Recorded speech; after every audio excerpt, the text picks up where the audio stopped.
début d'une balade en Dordogne avec une série de quelques caches et une petite randonnée de 2 heures où on va amener le pique-nique. On verra si on fera si on utilisera le réchaud à bois ou le réchaud à alcool, on verra en fonction. Voilà. C'est un départ assez escarpé, mais on vous promet de jolies vues. On est pas mal de personnes à prendre la rando là. On a croisé 2 familles. On a laissé un peu partir les gens devant.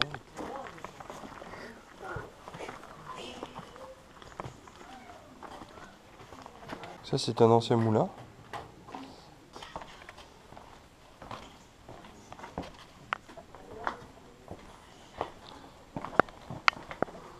C'est assez escarpé mais c'est super beau.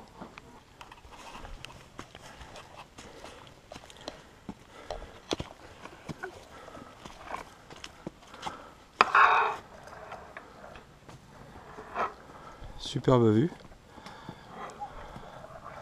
Petit cirque.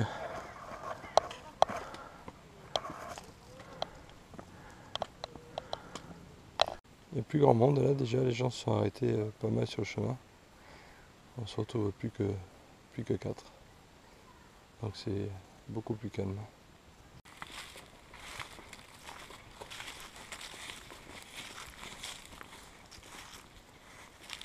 Une rivière à sec.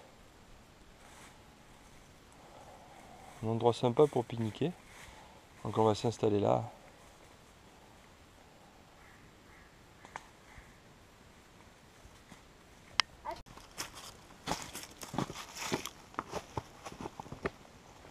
Pause repas, on va essayer de se faire quelques pâtes. On va essayer d'utiliser soit le réchaud à bois Ikea, soit le petit réchaud à alcool. On va voir si j'arrive à faire prendre du bois ou pas. Si j'y arrive, on fera réchaud à bois, sinon réchaud à alcool. Bon, j'ai essayé d'allumer, j'avais amené un petit peu d'alcool parce qu'en fait j'ai oublié mon briquet. Donc ça, un petit peu d'alcool sur les brindilles et c'est vite parti. Donc on va se faire les pâtes avec du bois. Donc c'est le réchaud Ikea que je vous avais déjà présenté. On va laisser prendre, voilà. Donc j'ai allumé avec une pierre à feu Baladeo avec briquet magnésium. Bon ça j'utilise pas trop le briquet magnésium. C'est peut-être un tort. Mais là ça a bien pris, donc il n'y a pas de souci. On va pouvoir manger. Bon ça a bien pris. J'avais dit que je ne l'amènerais plus en rando, mais finalement j'avais envie de le réessayer parce que c'est vrai que sur le net on voit pas mal de gens qui trouvent qu'il est très efficace. Bon c'est vrai que là ça prend bien. Un petit peu de fumée, c'est pas catastrophe. Le bois est un petit peu humide quand même. Mais franchement là c'est vrai que ça a démarré au quart de tour. On va laisser un petit peu prendre le bois et on va pouvoir mettre la petite popote qui rentre pile dessus. Voilà.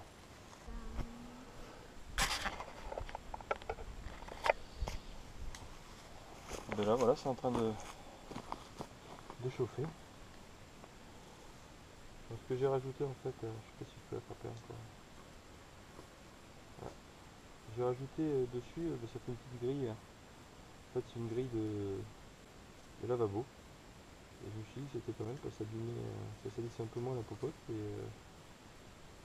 c'était d'autant moins de choses à laver à la fin du pique-nique. Je l'ai juste surélevé un petit peu, je l'ai posé sur 4 vis pour que l'air passe par-dessus, pour que la combustion soit encore meilleure. Et je sais pas si c'est très efficace, mais vraiment, bon, maintenant ça fonctionne bien. Je me suis un petit peu éloigné du feu parce qu'il y a des enfants qui font beaucoup de bruit autour. C'était juste pour vous présenter le système que j'utilise pour affûter mes couteaux. Alors, je sais pas s'il y a plus efficace que ça. Mais en attendant, c'est Lansky qui fait ça et je peux vous dire que ce Mora là, je l'ai souvent affûté avec. et ça devient un rasoir. Donc il y a deux côtés pour affûter, une prise en main assez simple et juste passer comme ça. On fait 5-6 fois.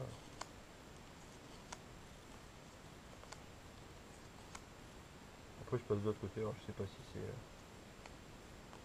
c'est obligatoire, mais alors après au niveau tranchant rasoir il n'y a pas photo, ça marche très très bien. Donc si vous avez des conseils sur des systèmes qui sont mieux que ça, parce qu'en plus il est très très léger, pas fragile du tout. Celui-là, ce Mora-là, je l'ai souvent affûté avec et j'en suis très satisfait.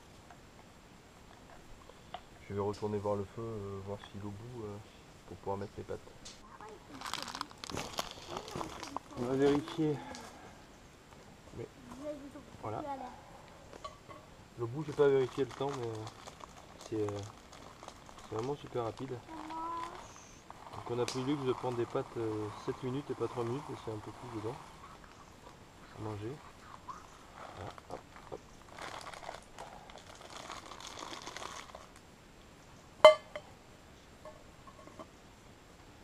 Voilà. Maintenant on va laisser cuire 7 minutes.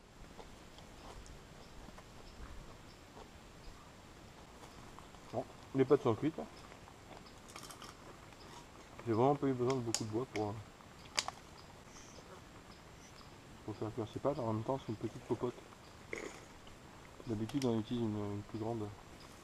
Là je trouvais que c'était plus sympa dans le sac, on a pris un petit sac à la journée. Que je vous présenterai un autre jour, un sac de chez Decathlon, un sac complètement étanche. Et qui nous suit dans toutes nos balades. Il ne reste plus qu'à passer à table.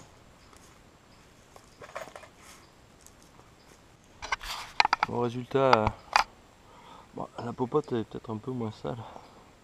Mais quand même, hein, ça reste très salissant pour nos instruments. Voilà, c'est pas bien grave. On sait comment nettoyer, ça revient très facilement.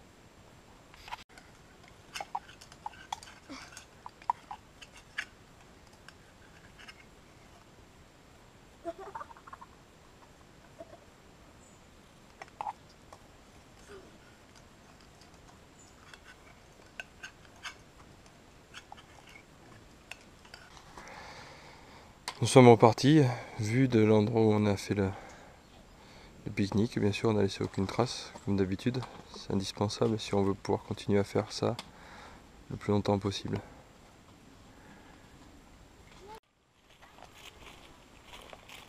Cavité. On voit pas grand chose, mais qui est quand même assez profonde. Assez rigolo. Je sais pas ce que ça donnera avec la caméra qui est quand même pas très sensible à ce genre de luminosité.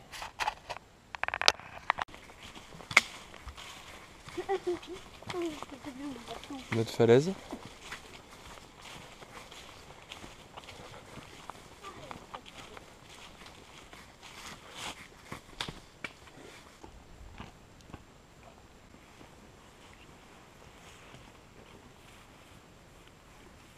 Voilà, on attaque la montée au-dessus, au niveau de la falaise, qu'on suit depuis tout à l'heure, puisqu'on va revenir vers le parking. On arrête le circuit de geocaching de Rocamadour qui comporte plus de 40 caches, là on n'en a fait que 6. On préfère faire une boucle de plus petite distance avec les enfants pour pas trop les dégoûter. Et jusqu'ici ça fonctionne, puisqu'ils ont toujours le même enthousiasme.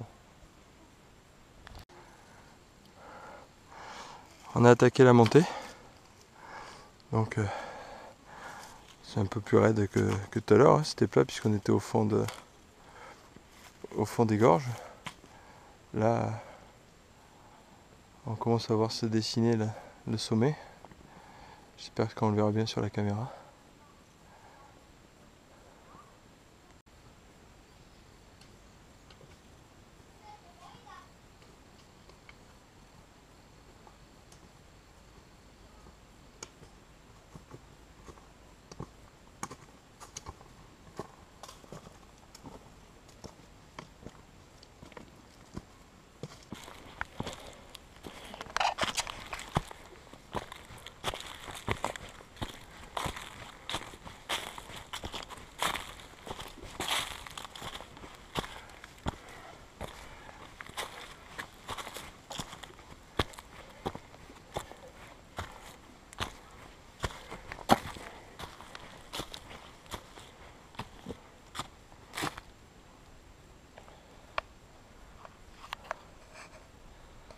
Alors on est presque au sommet.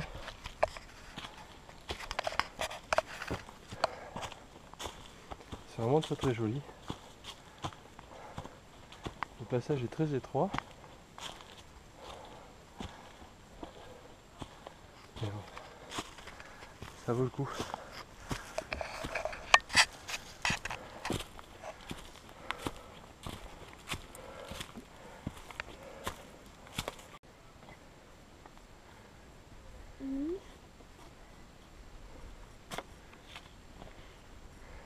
Nous sommes au sommet.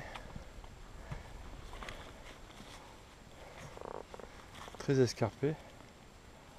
Monter assez raide mais tout à fait faisable même avec des enfants. On voit le petit moulin en bas là où on était tout à l'heure. Très jolie vue. On continue. Donc là des fois en se baladant on cherche une cache et comme on peut voir là,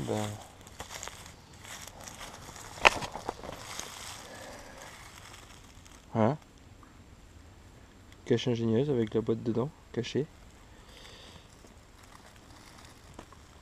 Voilà.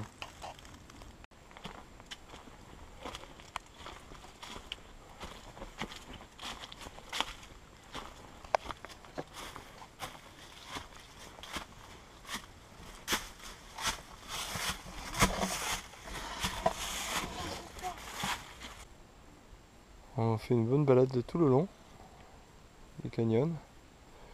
On voit à peu près au centre de l'image une grotte dans la falaise. En fait il y avait une cache là-dedans mais j'ai pas réussi à passer et à trouver l'entrée.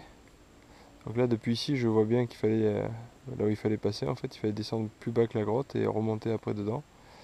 Mais ça je l'ai pas vu et comme on avait les enfants, j'ai pas voulu tenter ça tout seul, on sait jamais. Ça peut être un peu dangereux donc voilà. Une prochaine fois peut-être.